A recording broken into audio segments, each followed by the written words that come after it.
The body of research on nuclear exclusion zone organisms and ecosystems point in some to neither a restoration, nor to a diminishing of the wild, but to a mutant ecology. Space and time are radically reconfigured in these special zones, constituting a vision of a collective future that is incrementally changing in unknown ways through cumulative nuclear effects with a long history. The first experiments of this mutant ecology took place during the 1950s and continued into the 21st century. They were conducted on the workers, lumpants, fauna, and nature of the U.S.-Mexico border by the U.S. military. In his work on molecular aspects of adaptation to life in post-nuclear zones, the anthropologist Loman Toscano traces the origins of these experiments.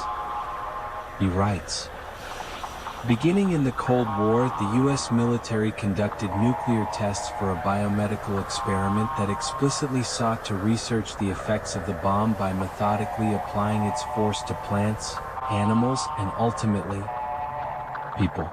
Pigs, dogs, sheep, cows, monkeys, and mice were used to test the effects of radiation on different species, utilizing skin, lungs, eyes, blood, and genetic material as a test of how radiation exposure traumatizes a biological being in the millisecond of an atomic blast and over longer periods of time as the effects of radiation exposure occur.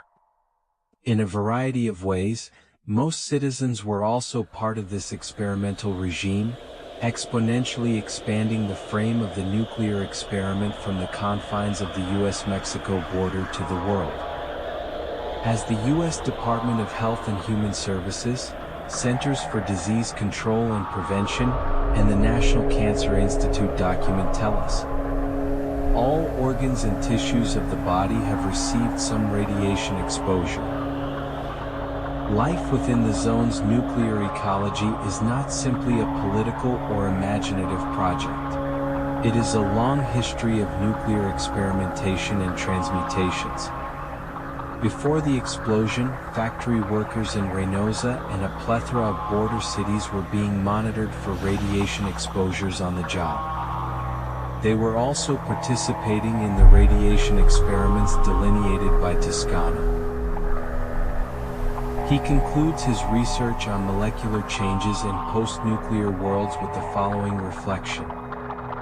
Nuclear special zones have reinvented the biosphere as a nuclear space, transformed entire populations of plants, animals, insects, and people into environmental sentinels, and embedded the logics of mutation with both ecologies and cosmologies. The entire biosphere of this region of the borderlands has been transformed into an experimental zone, one in which we could potentially ultimately all live, producing new unknown mutations in both natural and social orders which have yet to be researched. Instead, politicians and the bosses continue to insist that everything is in order. Je demeurais sans voix, comme un homme qui rêve son malheur, et qui, en rêvant, espère rêver, si bien qu'il souhaite les choses qui est, comme si elle